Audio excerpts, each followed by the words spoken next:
नमस्कार दोस्तों, चलिए सीधे आज के इस अहम विश्लेषण में चलते हैं। 17 मई 2026 का ये पंचांग थोड़ा अलग और बेहद महत्वपूर्ण है। क्यों? क्योंकि आज से पुरुषोत्तम महीना शुरू हो रहा है और साथ ही बन रहा है एक बहुत ही शक्तिशाली रवि योगा। आज की ये चर्चा दैनिक जीवन को सफल बनाने के लिए एक बेहतरीन एक्शन प्लानर की तरह काम करेगी। तो चलिए बिना किसी देरी के शुरू करते हैं। तो आज हम क्या क्या कवर करने वाले हैं, एकदम सिंपल रूपरेखा है। पहले हम पंचांग के मूल आधार देखेंगे, फिर सूर्य और चंद्रमा की दशा पर नजर डालेंगे। उसके बाद आज के शुभ मुहूर्त और सबसे जरूरी वो अशुभ समय जब हमें अतिरिक्त सावधान रहना है। और अंत में बात करेंगे आज के उस महा उपाय की जो बड़े कामों में रुकावट दूर कर सकता है। चलिए आगे बढ़ते हैं। सबसे पहले आते हैं भाग 1 पर, पंचांग के मूल आधार। अब देखिए, विक्रम संवत 2083 चल रहा है, पर यहाँ सबसे ध्यान देने वाली बात यह है कि आज से अधिक ज्येष्ठ का महीना लग गया है।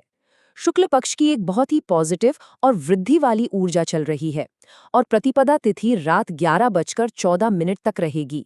ये पूरा का पूरा संयोग दिन की शुरुआत को एक बेहद सकारात्मक और उज्जवल खगोलीय दशा दे रहा है। ग्रहों और नक्षत्रों की चाल भी आज काफी डायनामिक है। कृतिका नक्षत्र दिन में 3:49 तक एक्टिव रहेगा और ठीक उसके बाद रोहिणी नक्षत्र शुरू हो जाएगा। ये दोपहर का जो शिफ्ट है ना, ये काफी महत्वपूर्ण है। योग की बात करें तो शुरुआत एकदम अनुकूल शोभन योग से होती है, जो शुभ कामों के लिए परफेक्ट है।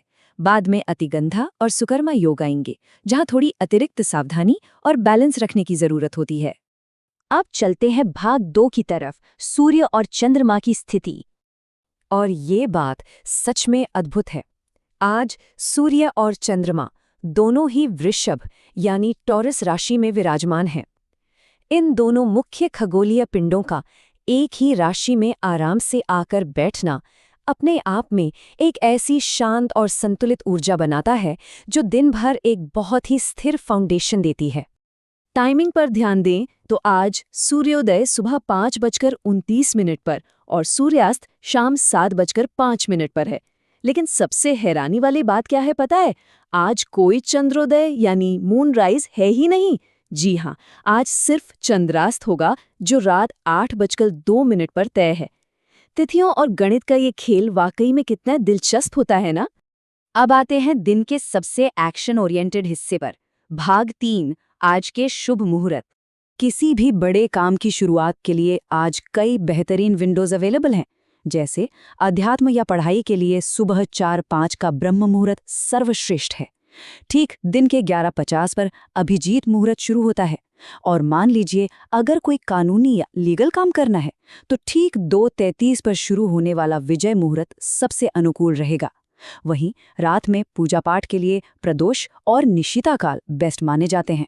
इनके अलावा कुछ एक्स्ट्रा शुभ चौघड़ियां समय भी हैं, जैसे 4, लाभ, अमृत और शुभ। ये टाइम ब्लॉक्स किसी भी अहम मीटिंग, जरूरी काम या यात्रा के प्लानिंग के लिए एक सॉलिड टूल किट जैसा काम करते हैं। जैसे सुबह 10:35 से लेकर 12:17 तक अमृत समय चलेगा, जिसमें नए कामों का पूरा लाभ उठाया जा सकता है। एक और अच्छी खबर, आज हवन और अनुष्ठान करना बेहद शुभ है, क्योंकि अग्निवास पृथ्वी पर ही है। पर हाँ, एक स्ट्रिक्ट डेडलाइन आपको याद रखनी होगी, रात 11:14 की। इस टाइम के बाद अग्नि का वास आकाश में चला जाएगा, जिसे अनुष्ठानों के लिए अशुभ माना जाता है, क्योंकि फिर ऊर्जा नष्ट होने का डर रहता है। अब थोड़ा संभालने का वक्त है। आते हैं भाग 4 पर, अशुभ समय और सावधानियां।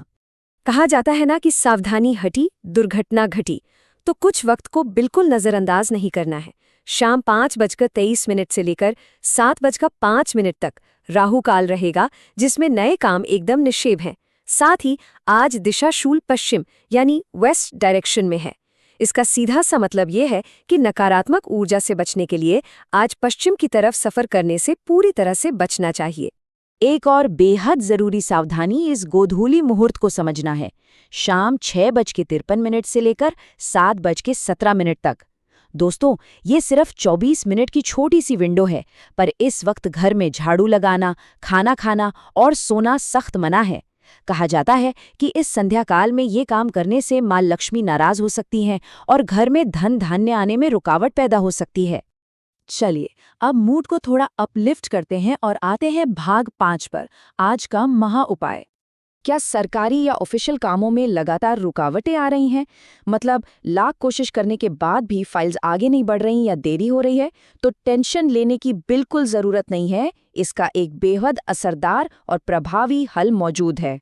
उस उलझन को सुलझाने का एक आसान और जबरदस्त उपाय है।